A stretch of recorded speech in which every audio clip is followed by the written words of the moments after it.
jika dia melakukan ini, kita menganggap dia telah merugikan negara dengan mengulur-ngulur waktu. Dia sudah tersangka itu kan sudah niat jahat gitu. Kecil kemungkinan dia bebas. Dia buat statement penantangan, dia buat statement perlawanan. Yang dilawannya itu omongan dia sendiri gitu. Kok enak aja dia bilang seperti ini. Saya mundur aja. Dia nganggap hukum ini seperti apa? Masya Allah. Cara yang tidak legal, tidak sah, mengundurkan diri. Padahal proses hukumnya masih berjalan. Itu kan cara yang tidak sah. Suka tidak suka, dia harus bertanggung jawab atas perbuatannya. Nggak ada kata mengundur.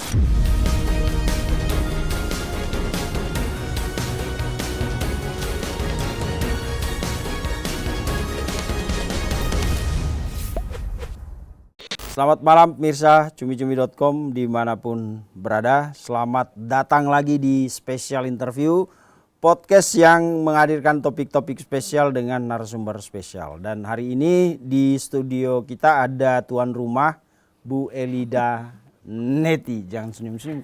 Bukan ini rumah ibu kan? Ya gitulah. Ya. Oke, tapi memang Ibu Eli ini kita selalu dekat sama narasumber siapapun. Pokoknya 2 kali lu datang ke studio kita itu kita anggap udah kayak saudara kita, sudah kayak orang tua kita. Jadi nyaris nggak ada batas. Tapi untuk wawancara ya tetap profesional. Jadi pertanyaan-pertanyaan kita tidak, oh nanti pertanyaannya begini enggak. Kita tidak pernah mengirimkan pertanyaan ke narasumber kecuali diminta. Dan Bu Eli ini termasuk narasumber kita yang wawancaranya ya sistem spontan. Tiba-tiba kita lagi duduk, aku mau ke sana. Oh ya karena tuan rumah ya kita terima aja. Ya kan Bu?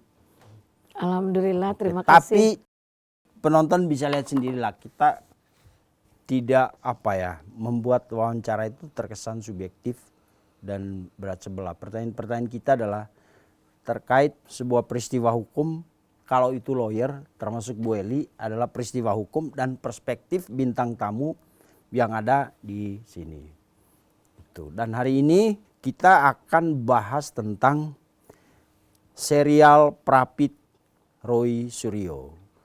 Seperti pemirsa ketahui, hari ini tanggal 6 Kamis, pengajuan Prapit ketiga Roy Suryo itu ditolak oleh Hakim Tunggal Pengadilan Negeri Jakarta Selatan. Alasannya salah satunya adalah gugatan itu cacat formil. Karena tidak menyertakan misalnya kalau lu minta ganti rugi itu harusnya menyertakan Menteri Keuangan. Karena ganti rugi itu bukan ke perusahaan, bukan ke individu tapi ke negara. Maka kalau kita lihat dari konstruksi pertimbangan hakim itu adalah kenapa lu nggak menyertakan lembaga keuangan negara sebagai seorang yang sebagai lembaga atau institusi yang bertanggung jawab untuk memberikan ganti rugi. Gitu, kurang pihak. Tapi menurut sejumlah pakar hukum, putusan ini pun sangat liat atau tidak tegas atau saya nggak tahu istilah hukumnya. Karena apa? Karena dengan pertimbangan itu ditolak. Harus banyak yang mengatakan bahwa harusnya ditolak karena memang ini nggak layak gitu. Apalagi mungkin karena ketidaktegasan itu akhirnya Roy mengajukan rencana gugatan atau permohonan pra-peradilan keempat.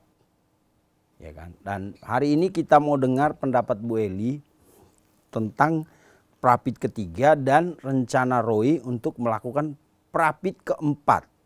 Juga di sisi lain ada Dr. Tifa yang mengajukan Prapit meminta pengadilan menghentikan penuntutan. Karena kita tahu kan jaksa penuntut umum itu setelah kemarin Hakim Pengadilan Negeri Jakarta Timur mengatakan bahwa gugatan itu obskur libe atau kabur, maka eksepsi Dr. Tifa itu diterima.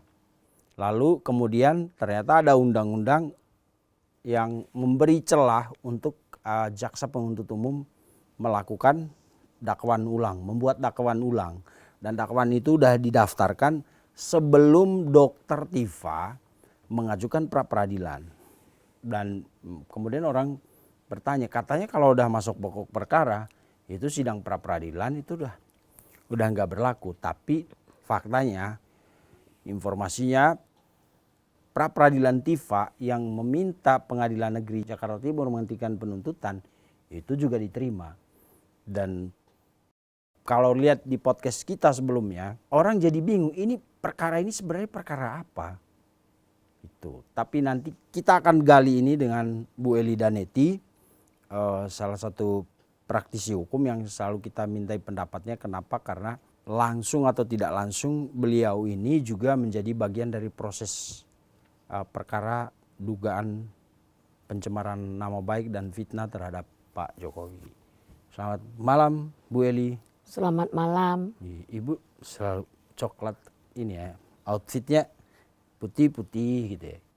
Ya. Iya. Karena tadi makan coklat jadi langsung coklat. Oh ya, Bunglon. informasi apa berkah atau apa banyak perkara ya Ibu ya. Alhamdulillah. Iya, saya lihat kemarin ada di Polda, terus gugatan di Mabes, tiba-tiba udah di Surabaya ada gugat perkara tanah lah atau apa. Artinya saya bukannya mau promoin Bu Eli enggak, tapi kadang-kadang ada orang yang pintar membuat narasi tapi tidak punya perkara kalau pengacara ya. Tapi kalau Bu Eli mungkin dia tidak pintar merangkai narasi, tapi implementasi hukum bagaimana membela klien dan lain-lain. Nah orang ini jago, beliau ini. Makanya kalau datang senyum-senyum terus, Ibu ya. Oke, jangan terlalu panjang saya ngomong nanti dimarahin netizen. Jadi pendapat Bu Eli tentang putusan hakim Pengadilan Negeri Jakarta Selatan hari ini yang menolak permohonan pra peradilan Roy Suryo terkait ganti rugi itu gimana Bu? Seperti yang kita sampaikan sebelum putusan itu, bahwa kita yakin Prapit ini akan ditolak. Prapit ini ditolak, tapi hakim tidak memberikan sebuah ketegasan seolah-olah ada keraguan yang dalam putusan tersebut. Kalau ada misalnya begini, ketegasan itu benar dalam gugatan itu kan kurang pihak ya. Jadi kalau yang mengganti kerugian sesuai dengan tuntutan dari pemohon itu, mengganti kerugian itu kan namanya rehab ya. Merehabilitas. Kalau bicara rehab tentu yang bayarkan negara. Negara, bukan penyidik. Bukan penyidik. Oh. Bukan siapa-siapa, negara. Nah, terus ada juga kategori orang-orang yang direhab. Orang-orang yang secara hukum memang pantas menuntut rehabilitasi nama baik gitu ya. Salah tangkap. Terus kemudian tidak ada kebenaran. Terus tidak dapat pembuktian. Kemudian dimenangkan bahwa dia tidak bersalah. Oh, dalam proses itu, tapi itu di ujung. Di ujung. Setelah vonis ingkrah. Setelah ingkrah berkekuatan hukum yang tetap, dia memenangkan bahwa dia tidak salah, dia boleh minta direhab. Oke, itu terdakwa. Itu terdakwa. Ya, jadi dan dia bisa umpamanya dia dipenjara. Tadi padahal dia tidak pantas untuk dipenjara. Karena bukan dia pelakunya, direhab. Dan negara punya kewajiban untuk mengganti kerugian derita yang ditanggungnya. Material, moral. Moral dan material. Itulah untuk direhab. Sementara Roy Suryo, apanya yang mau direhab? Nah itu yang jadi pertanyaan. Kerugian material. Apa kerugian material Roy? Dan dalam hal ini saya bertanya, apanya yang mau direhab? Nama baiknya yang mana? Orang dia statusnya masih tersangka. Dia statusnya masih tersangka. Mungkin kita urut kembali bahwa keputusan dari Prapit kemarin bahwa dinyatakan penangkapan tidak sah. Tidak sah. Itu Prapit pertama. Iya, yang dinyatakan kan tidak sah, bukan tidak benar. Atau penangkapan itu dibatalkan. Ya, dibatalkan kan atau tidak. Melanggar HAM, nggak tahu apalah itu ya. Iya. Karena yang berhak membatalkan semua itu saat itu adalah kepolisian. Pihak penyidik. Karena itu pihak masih penyidik. di ranah penyidik. itu ranah penyidik. Oke. Karena penyidik punya perkap memicu kepada KUHP gitu, KUHAP gitu. Artinya kemarin itu adalah persoalan administrasi, bukan Semua substansi. Semua yang dilakukan sudah prosedur. Tapi karena penggiringan opini tadi, pihak kepolisian tidak balas menuntut gitu. Oke. Contohnya mengadakan propaganda, membuat narasi yang menyatakan bahwa seperti PKI. Itu kan penggiringan opini yang sesat. Lalu kemudian dia mengajukan prapit kedua tentang pasal 32 dan 35. Ya. Dan minta penangguhan atau bebas dari tersangka kalau tidak salah ya. Nah, dari situ di prapit kedua itu kan sudah dibayangkan ditolak. Berarti tersangkanya masih melekat. Nah, kenapa dia tersangka? Telah terjadi due process of law yang sudah dilaksanakan. Ada pembuktian, ada kesaksian. Jadi due process of law itu setelah adanya mens rea atau perbuatan jahat. Dan diperkuat oleh dua alat bukti minimal. Dua alat bukti tadi. Makanya dia jadi tersangka. Tersangka itu apa di situ? Boleh penggeledahan, boleh pencekalan. Itu melekat runtutan dari 8 item yang ada di KUHAP tersebut. Jadi nggak bisa dia pisah-pisahkan. Kalau hari ini dia buat gugatan prapit keempat, itu sudah masuk pada pokok perkara. Artinya sejak prapit kedua yang menggugat penggunaan pasal itu banyak yang bilang udah pokok perkara. Udah pokok perkara. Dan ditolak oleh Hakim Tunggal Pengadilan Negeri Jakarta Selatan ya Bu ya? Jakarta Selatan. Lalu dia mengajukan pengajuan prapit ketiga tentang rehabilitasi. Dan menurut majelis hakim ya itu kesalahan cacat formil karena kurang pihak. Ya kan? Walaupun menurut banyak orang putusan itu terlalu kurang tegas. Ya kan? Lalu sekarang setelah prapit ketiga ditolak, bahkan sebelum putusan itu keluar, informasinya Roy sudah mendaftarkan prapit keempat. Prapit keempat itu tentang cekal. Nah, menurut Ibu, bagaimana kita bisa menghubungkan prapit 1, prapit 2, prapit 3 dan sebentar lagi akan prapit 4? Semua yang di prapitnya itu satu rangkaian yang dipecah-pecahnya menjadi seri berseri lah gitu ya. Episode lah. Nah, berepisode. Padahal itu satu rangkaian yang sebenarnya sudah jelas dan nyata di dalam pokok perkara. Namun kita juga jadi berpikir, kenapa sih hakim tidak tegas? Sepertinya oke, ini kan jika ingin mengerehab, masukkanlah pihak. Nah, makanya kurang pihak pembayar atau negara, ya kan? Kemudian harusnya hakim juga menyampaikan, dan ini juga adalah pokok perkara. Atau belum waktunya untuk mengajukan rehab. Maka rehab ini batal demi hukum. Kenapa? Karena dia masih berstatus tersangka sesuai yang disampaikan oleh Hakim Tunggal tadi di putusan kedua. Harusnya Hakim Tunggal ini menyampaikan memicu kepada prapit kedua.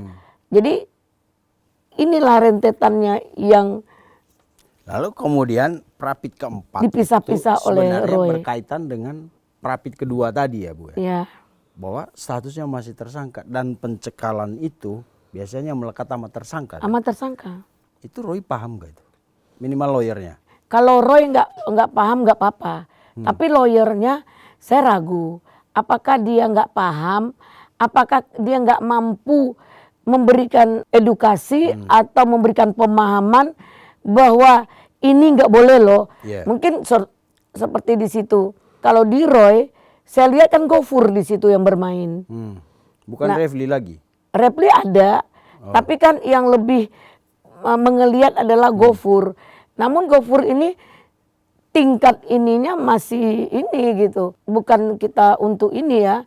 Saya juga bukan merasa diri hebat, enggak. Gofur tidak memberikan, tidak, dia selalu melihat membuka undang-undang, tapi dia tidak mengerti dan tidak memberikan petunjuk terhadap kliennya tentang apa langkah-langkah yang harus dilakukan. Apakah dia ingin bermain supaya narasi ini dipanjangkan sehingga dia senang tampil meng-up diri. Saya rasa ini sudah di luar. Itu sih personal dan bisa subjektif.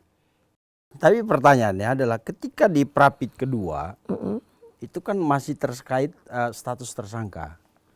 Nah, dalam hukum kita kalau orang jadi tersangka itu kan lu bisa ditahan. Kalaupun tidak ditahan berarti tahanan kota. Tahanan kota itu gerak-gerik lu juga harus dibatasin, maka keluarlah pencekalan. Ya. Ketika Prapit kedua itu ditolak oleh majelis hakim, artinya di dalam itu tadi konsekuensi ketika seseorang jadi tersangka maka lu ditahan dan lain-lain termasuk pencekalan. Tiba-tiba Roy mengajukan rencananya, nggak tahu katanya udah didaftar. Ada Prapit keempat tentang pencekalan. Ini kan jadi rancu, kan di Prapit kedua udah ditolak. Artinya status tersangkanya melekat. Ya, di dalam status tersangka. Kalau orang awam berpikir ya Bu, di dalam status tersangka itu melekat, artinya status pencekalannya juga pasti melekat. Nah kalau itu digugat, sementara di Prapit kedua udah ditolak, ya kan? Ini mau dibawa kemana sebenarnya perkara ini?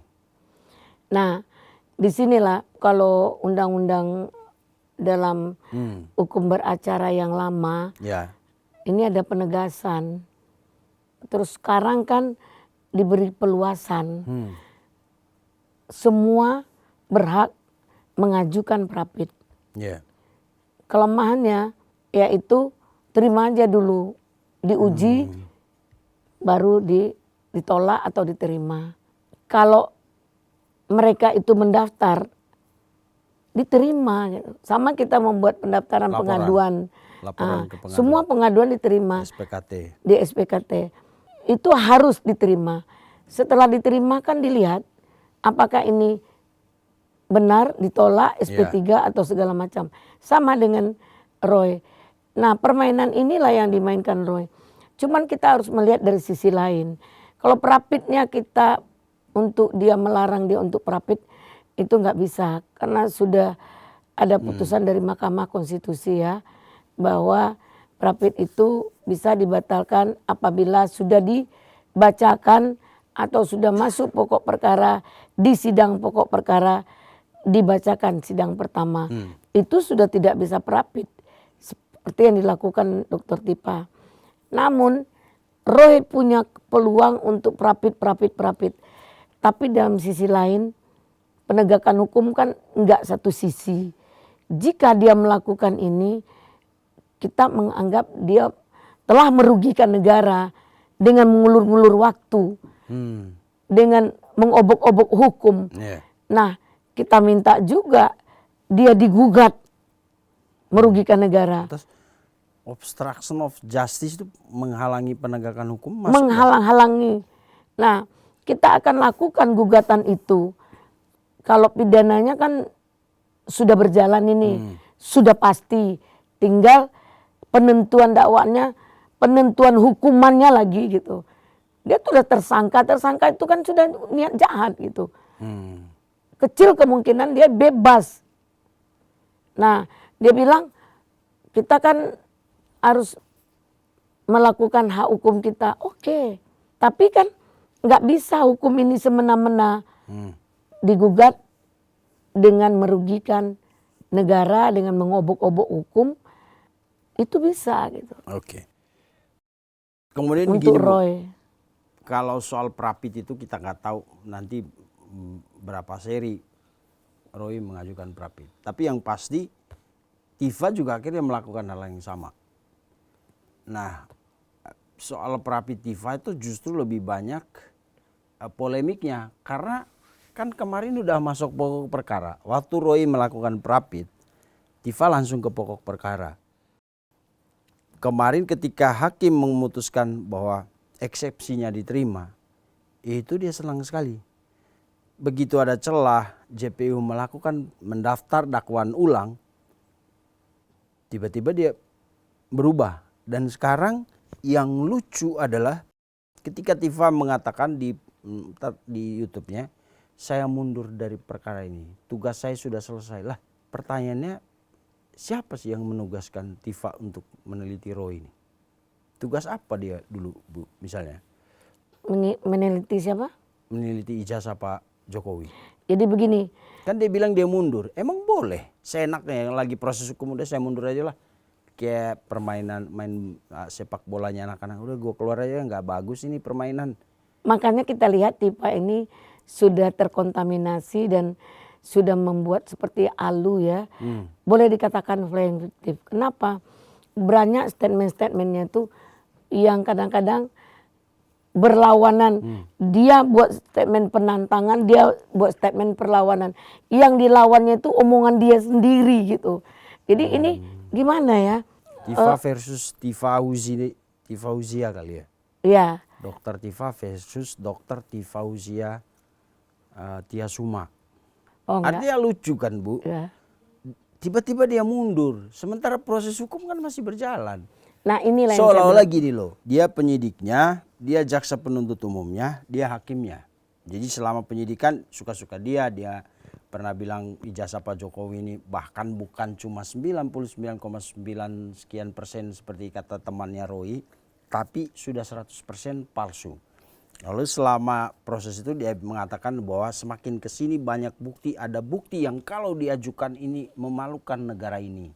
Memalukan Pak Jokowi. Ya, artinya kan kasihan Pak Jokowi. dia punya banyak bukti. Itu di tingkat penyidik. Di tingkat JPU dia mengatakan ini locus delicti dan lain-lain itu nggak jelas. Oke, dia eksepsinya ditolak. Terus begitu ada ruang untuk JPU mengajukan dakwaan ulang dan sudah didaftarkan, tiba-tiba dia, saya mundur aja lah. Emang seenak jidat gitu orang kalau dalam proses hukum. Misalnya, saya udah nggak mau lah, saya mundur aja gitu. Nggak bisa. Padahal dia tersangka. Ya, kalau logika apa yang dipakai? Kalau Tifa? saya lihat sudah mulai rada-rada ya. Radar apa? Kurang terindikasi cara berpikirnya sudah mulai kurang sehat. Oh, kelelahan kali. Kelelahan karena mungkin ada keinginannya yang belum tercapai dalam persoalan ini. Jadi kita melihat begini ya, Tifa, kita tidak kenal siapa Tifa. Bagi kita dia tidak siapa-siapa, tidak ada kelebihan, tidak ada yang spesial. Kalau dia peneliti, enggak lah. Saya tidak menganggap Tifa ini hanyalah seorang kaum perempuan yang biasa-biasa. Mau dokter dia nggak jelas. Kalau dokter kita juga buat kayak ini. Ibu, tapi buat ibu-ibu yang sering datang ini mungkin juga buat Refli, Tifa tuh bukan perempuan biasa. Nah, ini harus kita relevan ya. Tifa tidak siapa-siapa. Dia bukanlah seorang peneliti. Dapat saya pertanggungjawabkan. Dia tidak peneliti. Tapi dia bilang dia mundur dari kasus ini karena dia. Nah, karena itu hari ini kita jadi menantang dia gitu. Peneliti dia tidak mana? Peneliti. Tidak ada yang mengakui dia peneliti. Mana dokumen pengakuan sertifikasi kalibrasinya mana? Kalibrasi. Terus sekarang mundur. Tiba-tiba mundur dengan alasan saya ini sudah ada panggilan tanggal 6. Tapi saya sudah bebas demi hukum. Nanti kalau saya sidang, saya duduk di mana? Siapa yang bilang dia bebas demi hukum? Terus saya duduk di penonton aja ya. Di sini saya sampaikan kepada Pak Al-Katiri. Pak Al-Katiri adalah orang yang saya hormati. Dia ini seolah-olah, dia paham sebenarnya. Tapi seolah-olah dia ketakutan dibuang Tifa lagi nih. Emang sering dibuang sih? Udah berapa kali Al-Katiri dibuang, diambil. Dibuang di mana? Nggak dipakai. Oh, masuk. Saya kira lagi jalan terus dibuang nih. Terus jalan tiba-tiba dinumpang mobilnya Bang Egy, jalan lagi dibuang lagi gitu. Oh, bukan, ini bahasa kiasan ya? Bahasa kiasan. Oh, saya kira kemarin kan nama Bang Egy naik mobil bareng mungkin kan. Gak bener lu, dibuang di jalan. Terus Tifa Pertama lewat. dibuang Kozinudin di jalan. Ya, mobil Tifa lewat. Ayo Pak Alkatiri, terus jalan lagi, dibuang lagi. Mungkin, Kemudian dibuang ini Tifa. bahasa Gitu. kiasan, artinya tidak dipakai gitu ya. Nggak dipakai. Oke. Kalau kita kan belum membuang dia dari surat kuasa saya gitu. Ya. Nah dalam hal ini Pak Alkatiri ini harusnya memberikan bahwa Tifa ini udah masuk pokok perkara. Nggak mungkin untuk rapid gitu.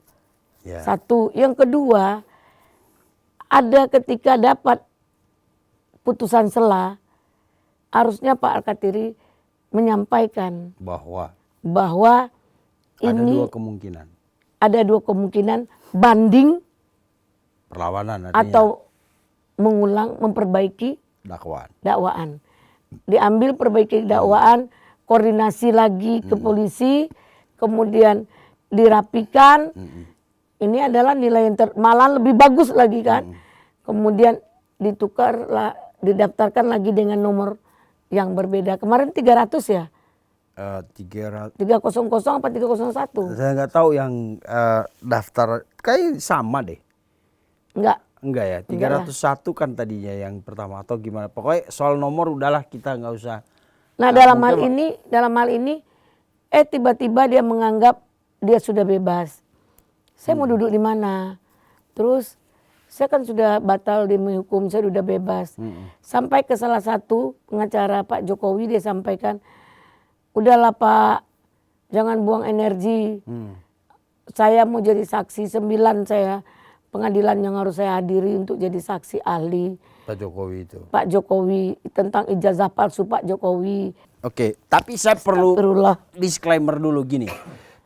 Kita di sini dari awal perkara ini kita berusaha untuk tidak menyertakan persepsi pribadi atau reaksi pribadi. Tapi semakin ke sini saya pikir semua orang yang waras itu jadi marah. Ya. Karena misalnya kayak jengkel, kayak reaksi Tifa ini, ya kan? Kalau buat orang yang waras, enak banget ya. Jadi kayak seolah-olah hukum itu lu aja yang ngatur. Iya. Seenak jidat lu. Oke, karena gua masih dimenangkan, gua lanjut. Saya lawan, ya kan gitu waktu pra peradilan. Berkali-kali saya diminta untuk, padahal itu prosedural. Hakim menawarkan atau jaksa penuntut umum mau enggak RJ. Di setiap tahapan. Tidak, saya lawan katanya kan. Ya, di kepolisian ditawarkan RJ. Kalau enggak kan melanggar undang-undang terbaru. Kemudian kan proses berjalan.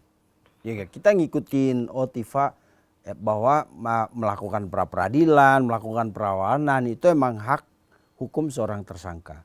Tapi ketika dia bilang saya mundur dari, enak banget ya. Kalau maksudnya itu melukai perasaan semua orang yang pernah melewati proses hukum sebagai tersangka. Ya kan? Kalau dia merasa saya nggak bisa nih. Orang kemarin udah ini kok pra peradilan sudah begini padahal masih ada proses hukum yang lain, terus dia seenaknya ngomong saya udah mundur. Loh, emang yang suruh dia maju sebelumnya siapa? Jadi kayaknya ini dia sudah mempermainkan kita semua ya. Kalau menurut saya orang seperti ini tangkap aja lagi. Mengacau aja. Jadi emosi juga kan? Ya, emosi lah. Jadi gini, dia itu, kita contoh buat ilustrasi sedikit. Nabrak orang. Mati tidak mati dia udah salah. Atau nggak usah nabrak, bunuh lah. Dia bunuh orang. Orang ini luka atau mati atau gimana, pasti dia diproses. Mau dia sengaja tidak sengaja diproses dulu. Kok enak aja dia bilang seperti ini. Saya mundur aja. Ya, itu yang mau mati orang mau enggak, dia mundur. Dia nganggap hukum ini seperti apa? Masya Allah. Jadi saya pikir begini aja. Roy dan Tifa ini cek deh otaknya. Tapi sebelum apakah dia ada gangguan, kejiwaannya, sehingga kita terkontaminasi dengan statement-statement dia gitu. Nah, untuk kepastian hukum dari ijazah Pak Jokowi, lanjutkan persidangan itu, selesai. Ini nggak main-main lagi gitu. Ya, ini terus terang aja serius, kita selalu, walaupun yang kita hadirkan atau yang mau datang ke sini adalah orang-orang yang dianggap sebagai bagian dari kubu yang berpihak kepada Pak Jokowi atau membela Pak Jokowi, tapi kan kita tidak pernah memutuskan oh lu benar lu gini. Tapi sebagai orang terdidik, terus terang saya marah sekali ketika Dokter Tifa mengatakan itu. Sebagai tersangka mereka, menurut saya itu mereka tersangka paling istimewa, punya kasta tertinggi, tidak ditahan, ngomong di mana-mana dengan pernyataan yang sama, palsu, berulang-ulang, Roy bawa baju, bawa wayang, bawa ini yang ujung-ujungnya adalah terkesan menyindir dan menjatuhkan nama baik orang. Dan mengobok-obok hukum. Lalu tiba-tiba Tifa, wah tugas saya udah selesai. Tugas apa? Mungkin ada yang menyuruh dia. Enggak, emang siapa yang suruh dia selidiki ijazah Pak Jokowi?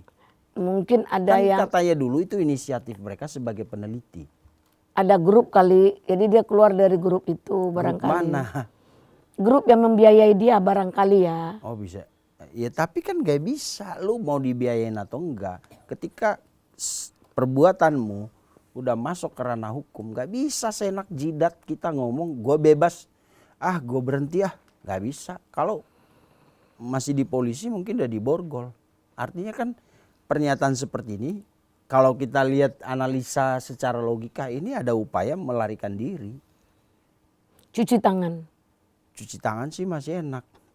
Kan kita bisa tangkap di Westafel. Ya. Ini melarikan diri, Bu.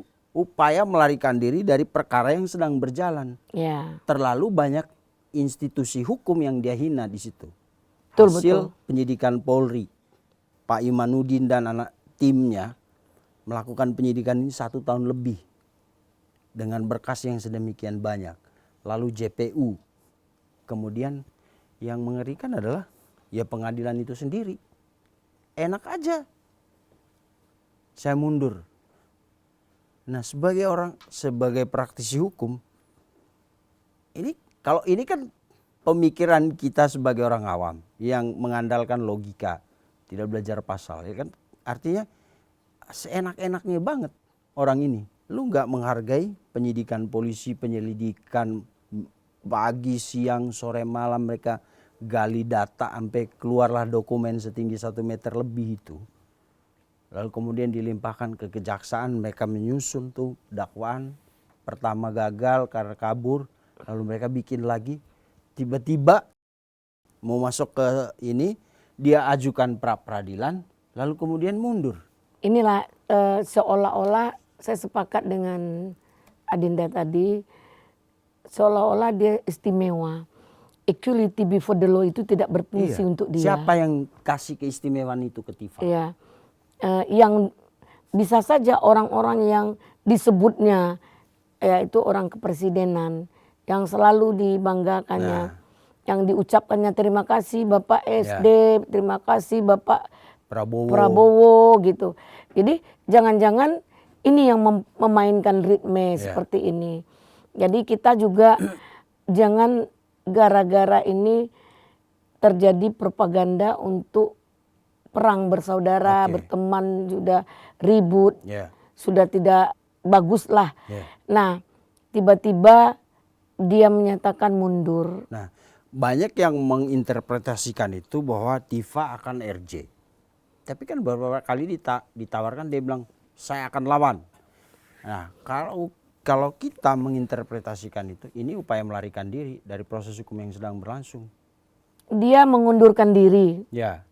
Diminta supaya dakwaannya, penuntutannya dihentikan. Dia siapa? Yang menuntut itu adalah pelapor, saksi korban. Nih saya nih dihina, nih saya dicaci, dimaki nih. Dituntutnya lah. Datang pihak kepolisian, dicoba diolah, dicari kebenaran pembuktian. Oh memang Bapak ini terhina. Oh memang dia menghina berulang-ulang. Masuk due process of law, dia tersangka. Kemudian dengan tersangka ini seperti apa? sebelum masuk ini sesuai dengan aturan undang-undang, sebelum tahap 1 ditanya, Mau RJ enggak? mau RJ enggak? Oh, dia merasa saya ditawarkan RJ karena merasa ketakutan, Jokowi takut bersidang, kasihan. Yeah. Oh, Jokowi. Terus diproses masuk tahap 2. Yeah. Oh, tidak diakui P21. Udah masuk penyerahan, pelimpahan antara jaksa dan polisi. Ribut lagi Soal penangkapan. soal penangkapan. Terus Tipa dengan santai maju pada pokok perkara. Nah, dia merasa dia menang. Sementara amar putusan dari putusan selah itu menyatakan kabur, tidak cermat, maka dakwaan ini batal demi hukum. Dakwaan, bukan tersangkanya Tipa dibatalkan, Tipa dibebaskan secara murni. Demi hukum. Baru dia bebas. Nah itu Ini yang kan dakwaannya batal demi hukum, dikembalikan agar diperbaiki. Kalau putusan pengadilan, sidang itu nggak ada dikembalikan, hanya menunggu amar putusan. Jadi inilah yang saya sayangkan Pak Alkatiri tadi. Dan mereka selalu memanfaatkan publisitas untuk mengglorifikasi apa yang mereka pikirkan. Itu dia. Dan banyak orang mendukung itu. Iya. Bukan cuma pasukan yang selalu datang mendukung mereka di setiap sidang, tapi juga orang-orang terdidik di luar sana. Itu celakanya. Kadang-kadang banyak juga tokoh-tokoh ini membiarkan atau membersamai. Tentu ada 1, 2, 3-nya. Bisa jadi pertama ada kepentingan, kedua ada rasa kebencian, ketidakpuasan, ketiga ada mencari keuntungan.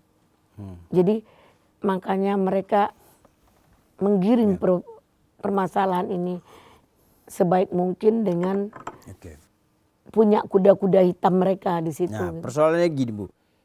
Oke lah kalau Tifa kan dia tersangka. Apapun yang dilakukan untuk membebaskan dirinya pasti akan dilakukan. Termasuk misalnya cara yang menurut banyak orang adalah cara yang tidak legal, tidak sah.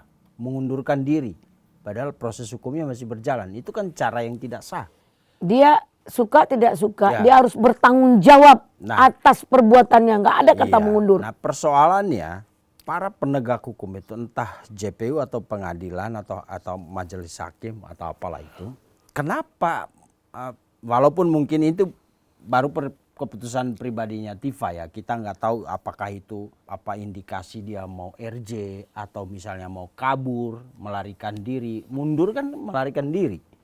Ya kan? Sikap kalau di dunia perang itu mundur dari medan perang itu adalah sikap pengecut, bukan pahlawan. Kalau lu mundur, lu pengecut. Dia kan enggak pahlawan. Kalau kan, bagi saya terindikasi dia pecundang, bukan. Tapi kan di kelompoknya dilulukan. Iya. Pembela kebenaran.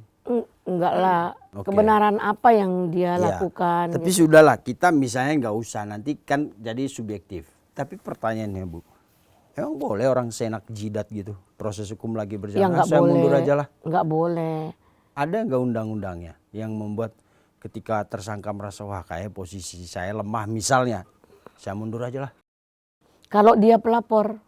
Kalau pelapor boleh mencabut. Jadi boleh dia cabut perkaranya. Nah itu yang kemudian jadi persoalan selama ini. Mereka merasa bahwa ini perkara mereka. Padahal ini perkara pelapor kan.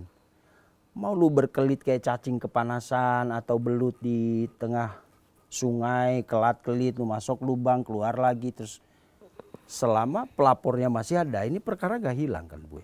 Gak hilang. Ini harus dituntaskan sampai setuntas-tuntasnya. RJ dari semua tahap sudah dilakukan. Mereka salah paham, merasa pihak pelapor ketakutan. Mereka bangga, oh saya ditawarin RJ, wah kayak seperti apa. Terus di pengadilan juga ditawarkan RJ. Kalau sudah sampai detik ini, kecil kemungkinan ada RJ. Nggak mungkin karena sudah masuk kepada pokok perkara. Kalau dia tidak RJ, yang bisa membatalkan dakwaan itu adalah pelapor. Nah, Bukan terlapor. ya. Kalau Karena ini korban kan bilang, perkara pelapor. aku maafkan kau, kita damai. Mungkin bisa dia mencabut. Tapi kan udah di penghujung ini. Kalau Pak Jokowi mau lakukan itu, Pak Jokowi rugi, akan diobok-obok seumur hidup. Bahwa ijazahnya belum ada kepastian. Oke. Bu, pertanyaan saya terakhir gini. Kan katanya undang-undang memungkinkan prapit lo sampai 100 juga oke lah.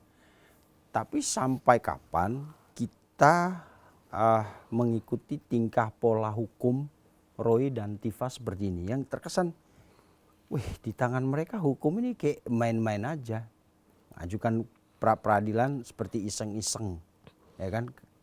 Lalu siapa yang bisa membuat ini perilaku hukum seperti ini berhenti dan ayo Profesional. pokok perkara tuh prapit ini ini udah ada unsurnya di prapit kedua, gugur sidang hari pertama langsung gugur demi hukum, besok dia daftar lagi ini udah ada di prapit ketiga gugur demi hukum, dan mulai hari ini saya memutuskan sebagai hakim perkara ini dilanjutkan ke sidang pokok perkara.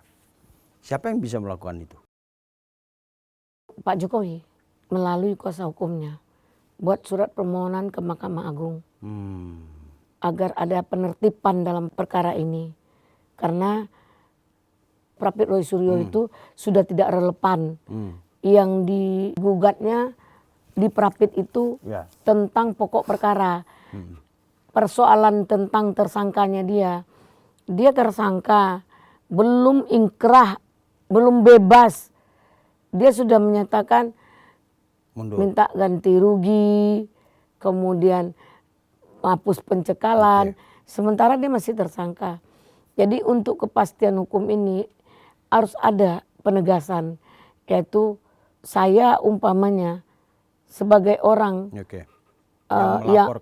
yang melaporkan, saya akan datangin Mahkamah Agung. Ini gimana ini? Saya butuh keadilan, tolonglah. Ini sudah melanggar aturan. Malu kita dengan bangsa lain bahwa hukum Indonesia ini tidak profesionalnya, tidak dilihatkan, tidak ada stabilitas dan kredibilitasnya sudah tidak ini gitu. Oke. Itu hak hukum pelapor. Nah, jadi di sini. Tapi pertanyaannya Bu, emang hakim nggak tahu apa nggak punya pengetahuan sama sekali bahwa ini udah ada pendobelan nih, pengulangan. Kan hakim apapun keputusannya harus didengar. Kayak misalnya kemarin dia mengabulkan prapit pertama, ya pihak Pak Jokowi, lawyernya menghargai keputusan itu. Nah emang hakim nggak tahu bahwa apalagi yang menangani prapit Roy, ada kan hakim yang sama. Kan jadi orang jadi bertanya kan sekarang, emang lu gak tahu kalau ini pendobelan, ini unsurnya udah di prapit 1, prapit 2, prapit 3, begitu dia ajukan prapit 4 lagi, sidang pertama langsung gugurin aja dan arahkan ke pokok perkara. Karena ada orang kemudian sekarang mencurigai ada kecenderungan ini untuk mengayun-ayun proses hukum, atau orang bilang buying time, mengulur waktu gitu. Nah, emang hakim gak bisa itu dan harus Mahkamah Agung gitu yang memutuskan. Kalau dalam hal ini hakim yang tunggal yang melakukan prapit nggak bisa bersikap seperti itu. Karena di pihak Roy melaporkan, kemudian laporan diterima di PTSP itu, keluar nomor perkara, keluar jadwalnya, di sidang dilihat, kemudian oh ini tidak layak, ini layak, dan diputuskan. Itu yang melemahkan kita saat ini. Tidak boleh langsung, saya daftar ke PTSP, daftar ke PTSP. Ini kan masih Roy juga, Roy lagi. Udah tolak aja, nggak bisa begitu. Oke lah di pendaftaran, semua pengajuan itu kan diterima secara administrasi. Tapi ketika pengujian di pengadilan kan hakim yang sama ini. Iya diuji. Ya, kan maksudnya di sidang pertama itu harusnya ada yang bilang begitu. Harusnya di sidang pertama ini nggak benar nih. Kalau udah masuk persidangan, tata cara beracara tuh harus jalan. Oh. Jadi ketika kita melihat pemohon maunya apa, yang dimohonnya apa, kemudian dijawab dengan seperti apa, kemudian baru diputuskan diterima atau ditolak. Oke. Itu makanya rentetan peristiwa Prapit itu Senin, Selasa, Rabu, Kamis. Nah nanti minggu depan kesimpulan kemudian putusan. Sidangnya 7 kali. Oke, Nah, berarti disinilah kelemahan dan kuhab baru. ya dan kesempatan juga untuk pembelaan diri jika yang diprapit itu relevan gitu. Karena gini loh Bu, perkara ini kan akan jadi jurisprudensi bagi perkara-perkara lain. Ya kan, nanti orang misalnya ngajuin, saya mau ngajuin 10 prapit. Ya, kok Roy bisa, kenapa yang lain nggak bisa? Ya kan, dengan celah tadi pertimbangan bahwa misalnya apa yang diajukan di prapit keempat itu sebenarnya udah diputusin di prapit 2, ya kan, tapi demi apa tadi proses hukum ya diterima, diuji walaupun keputusannya sebenarnya sudah ada di prapit 2. Karena kalau status tersangkanya tidak dicabut, maka cekal itu kan konsekuensi dari orang jadi tersangka, salah satunya. Iya, jadi seharusnya karena kita lihat sekarang prapitnya itu sudah masuk pokok perkara, boleh dikatakan cacat formil, tapi prosedur dan kesempatan yang diberikan dalam undang-undang itu di Mahkamah Konstitusi memberikan peluang yang seluas-luasnya, maka pihak Pak Jokowi maupun pengacaranya minta permohonan menyurati Mahkamah Agung untuk agar pokok perkara ini dijalankan dengan benar dan baik. Dan ini juga ada pengawas, ada komisi yudisial, ada juga yang bisa kita lihat bagaimana sikap-sikap hakim. Kita bisa laporkan bagaimana sikap-sikap JPU, kita bisa laporkan. Nah, jadi nggak boleh ada yang merugikan korban. Oke. Jadi mungkin langkahnya sebaiknya pihak Pak Jokowi, ibarat kata kita kan emosi nih sebagai keluarga, setelah dimaki-makinya, setelah diinikannya, dia ngundur. Oh tadi aja emosi kan, rasanya gimana jidat lu sampai gitu. Nah sekarang jika sebagai anak seperti apa? Nah sekarang Pak Jokowi nggak mungkin anaknya secara profesional dan dia mempunyai integritas yang luar biasa, dia punya pengacara. Melalui pengacaranya lah, pertanyakanlah itu. Surati, buat audiensi ke Mahkamah Agung. Seperti apa sebenarnya. Nah, atau minta pendapat kepada Komisi 3. Karena ini sudah harus berjalan. Kayaknya ada campur tangan dalam politik. Ini murni kita melihat. Karena baru sekali ini saya lihat orang tersangka terlalu diagung-agungkan. Tersangka dianggap pahlawan. Dianggap pahlawan, dianggap VIP, di luar biasa, diagungkan.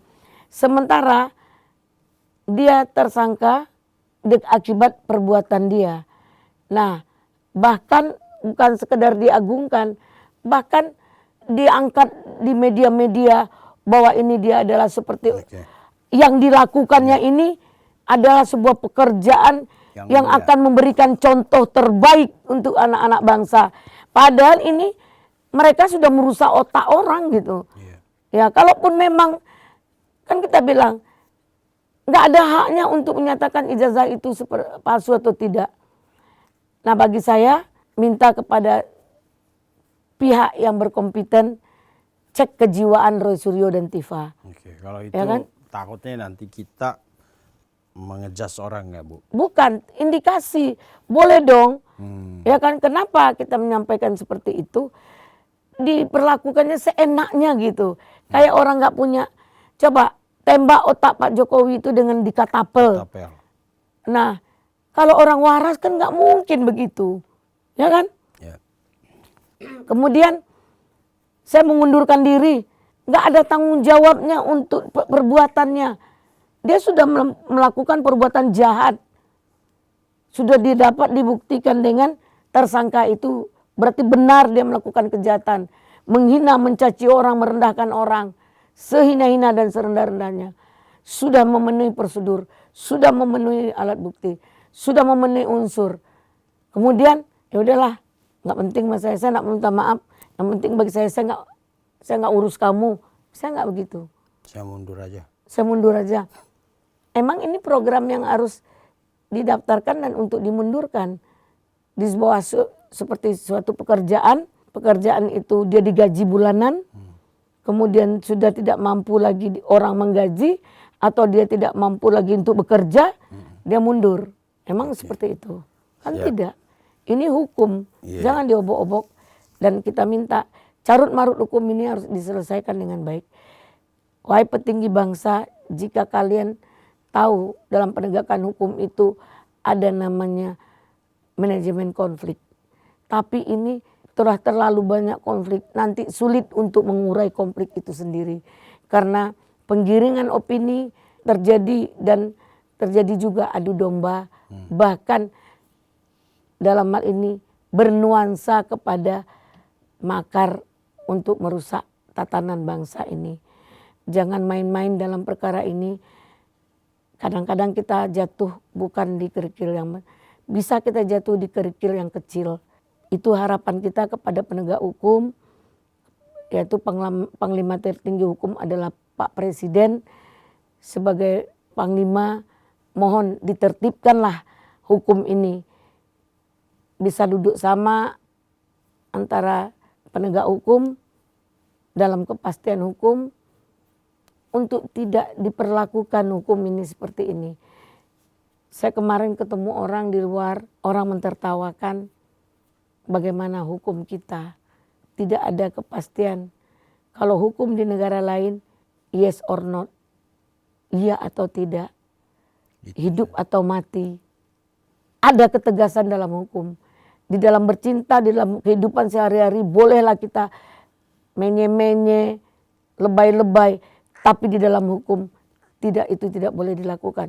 Harus ketegasan dan kepastian hukum itu sendiri. Oke. Terima kasih Bu Eli. Iya. Pemirsa, di dunia modern kadang memang opini publik dengan dukungan massa yang begitu banyak bisa mendominasi bahkan mengaburkan fakta dan kebenaran yang diproses di jalur hukum. Tapi no viral no justice itu bukan prinsip hukum. Itu prinsip bagaimana kelompok tertentu menguasai ruang publik, menggiring opini sehingga bisa memutarbalikkan fakta. Kalau proses hukum dijalankan dengan prinsip atau pertimbangan no viral no justice, maka sebaiknya negara kita tidak usah pakai hukum lagi. Karena hukum itu seadil-adilnya, setegak-tegaknya adalah menjamin hak bahkan orang yang paling minor sekalipun, kelompok minoritas sekalipun. Hukumlah yang menjamin hak setiap warga negara, siapapun dia, sukunya, rasnya, agamanya. Maka kalau pertimbangannya ada no viral no justice, ketakutan pada opini publik, runtuhlah negara kita. Karena hukum adalah panglima. Kalau panglimanya udah dipermainkan di jalur hukum, selesai negara kita ini. Karena itu tanpa mengurangi rasa hormat terhadap hak hukum Roy Suryo, Dr. Tifa dan 3 tersangka lainnya di klaster pertama, juga tanpa mengurangi rasa hormat kepada lembaga institusi penegak hukum, itu kepolisian, kejaksaan dan kehakiman. Mudah-mudahan perkara ini tidak menjadi tontonan di mana orang menangkap kesan bahwa hukum sedang dipreteli, dipermainkan, tergantung siapa yang terlibat di dalam peristiwa itu. Karena itu mari kita terus ikuti perkara ini tentu saja dengan akal sehat dan waras. Sampai jumpa di episode selanjutnya. Pasti kita pengen ekspresi mengedepankan estetika Kan dokter sampaikan. jelas tadi mendengarkan.